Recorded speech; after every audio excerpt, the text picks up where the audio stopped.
গত 15 বছর ধরে সাবেক সরকার সিস্টেম্যাটিক পদ্ধতিতে বাংলাদেশের ভিন্ন মতকে দমন করার জন্য নির্যাতন, গোপনে হত্যা এবং গোপনে বন্দী করার যে একটা কালচারে পরিণত করেছিল সেটা উন্মোচিত হয়েছে। মাননীয় প্রধান উপদেষ্টা গতকালকে 3টি প্রধান গোপন বন্দিশালায় পরিদর্শনে গিয়েছিলেন এবং সেখানে গিয়ে আমরা সেখানে গুম কমিশন, বিশ্বের বিভিন্ন দেশের সাংবাদিক এবং আমরা আন্তর্জাতিক অপরাধ ট্রাইব্যুনালের চিফ প্রসিকিউটর, তদন্ত সংস্থার সমন্বয় আমরা সহ এটা ভিজিট করেছি।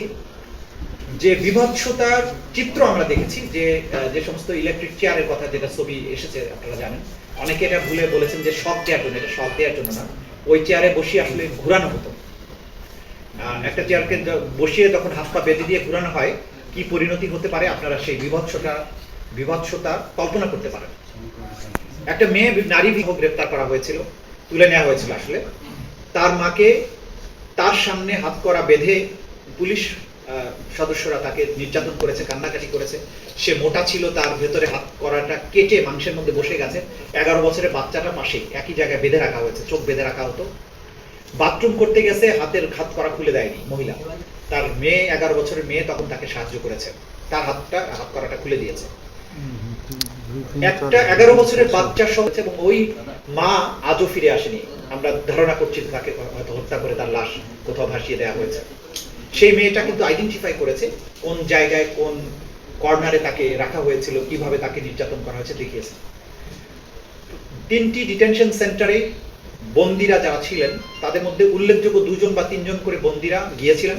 তারা আইডেন্টিফাই করেছেন কোন জায়গায় তাকে বেঁধে রাখা হতো, কোন বাথরুমে তাকে নেওয়া হয়েছে, কি কি যন্ত্রের সাথে তাকে টর্চার করা হয়েছে। আমরা যেটা দেখেছি যে এই টর্চার কেন্দ্রের ব্যাপক আলামত বিনষ্ট করা হয়েছে। নির্যাতনের জন্য যেখানে তাকে আটকে রাখা হতো, ঝুলানো হতো, সেগুলো ভেঙে ফেলা হয়েছে। অনেক আলামত আমরা জব্দ করেছি। ইলেকট্রিক শক দেওয়ার ব্যবস্থা ছিল, চোখ বেঁধে রাখা হতো। 3 feet by 3 feet, 2 feet by 3 feet cell, সেগুলো প্রধান উপদেষ্টা দেখেছেন, তিনি নিজে ঢুকেছেন সেগুলোর ভেতরে। আমরা যেটা বারবার বলেছি যে এই নির্যাতন কেন্দ্রগুলো ছিল এবং যারা এর সাথে সম্পৃক্ত তাদেরকেই কিন্তু আমরা গ্রেফতারের জন্য বা এই বিচারের জন্য মুখোমুখি করতে চাই। এই দুটো তথ্যের পাশাপাশি আমরা যেটা বলবো যে অনেক কর্নার থেকে নানান ধরনের আর্গুমেন্ট করার চেষ্টা করা হচ্ছে যে বিভিন্ন আইন শৃঙ্খলা রক্ষাকারী বাহিনী, নিরাপত্তা বাহিনীর বিচার কি তাদের নিজস্ব আইনে করা যায় কিনা। আপনাদেরকে সুস্পষ্টভাবে বলতে চাই, আন্তর্জাতিক অপরাধ ট্রাইব্যুনাল আইন 1973 সেটি সংবিধান দ্বারা সংরক্ষিত এবং প্রোটেক্টেড। এই আইনটি বাংলাদেশের সকল আইনের উপরে তার বিশেষ মর্যাদা আছে। এই আইনে মানবতা বিরোধী অপরাধ, গণহত্যা, যুদ্ধ অপরাধ, এই সমস্ত আইনজীবী বলেন, র্যাব বলেন, কোনো আইনে গণহত্যা, মানবতা বিরোধী অপরাধের বিচার করার কোনো ব্যবস্থা রাখা হয়নি। এবং সুপিরিয়র রেসপন্সিবিলিটি এবং কমন রেসপন্সিবিলিটির কোনো বিচারও কিন্তু এইসব আইনে করার সুযোগ নেই।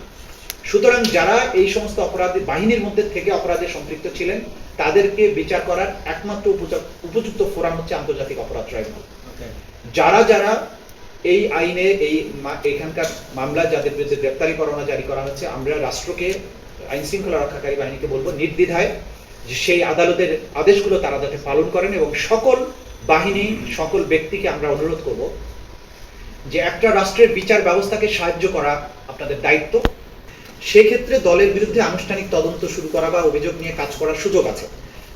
সেটা ভবিষ্যতে করা হবে কিনা এটা আমরা এখনো সিদ্ধান্ত নিইনি, তবে অভিযোগ, তথ্য প্রমাণাদি আছে এখন পর্যন্ত বিদ্যমান। প্রয়োজন হলে সেই ব্যাপারে যথাযথ পদক্ষেপ গ্রহণ করা হতে পারে, বাট এটার পেছনে রাষ্ট্রের একটা সিদ্ধান্তের প্রয়োজন পেতে বাংলাদেশের আইসিসিতে যাওয়ার সুযোগ আছে কিনা। দেখেন, আইসিসিতে যাবার প্রয়োজন নেই।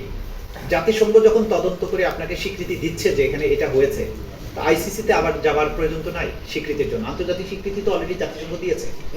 জাতিসংঘের এই স্বীকৃতির পরে আর কোনো বড় ধরনের স্বীকৃতির প্রয়োজন নেই। আর আইসিসিতে যাবার প্রশ্ন আসে তখনই যদি কোনো রাষ্ট্রের ভেতরে সংগঠিত মানবতা বিরোধী অপরাধের বিচার করতে সেই রাষ্ট্র সক্ষম না হয়, অথবা সেই রাষ্ট্র আনউইলিং হয়। দুটো ক্ষেত্রে, একটা রাষ্ট্র ইচ্ছুক না এই বিচার করতে, আর একটা রাষ্ট্র এই বিচার করতে সক্ষম না, সেক্ষেত্রে কোনো স্টেট পার্টি আইসিসিতে যেতে পারে। আমাদের রাষ্ট্র এই বিচার করতে শুধু সক্ষমই না, তারা এই ব্যাপারে চরমভাবে উদ্গ্রীব। সুতরাং আমাদের আইসিসিতে যাবার প্রয়োজন নেই। Thank you. কথা হচ্ছে যে আজকের এই করবে, কারণ এটা আইনের, আমাদের আইনেরও বিধান আছে, জাতিসংঘ এটা জোরালোভাবে সুপারিশ করেছে। সুতরাং জাতি বিচার দেখতে চায়, এবং সুষ্ঠু এবং নিরপেক্ষ বিচার করতে হবে আমাদেরকে, শুধু বিচার যেন তেন উপায়ে নয়। সেই সুষ্ঠু এবং নিরপেক্ষ তদন্তের সাথে যা যা করা দরকার সেটা করা উচিত প্রত্যেকের। এবং সবাইকে আমরা যেটা অনুরোধ করছি যে যার জায়গা থেকেই সবাই সহযোগিতা করবেন, কারণ রাষ্ট্র দেশ সবার উপরে।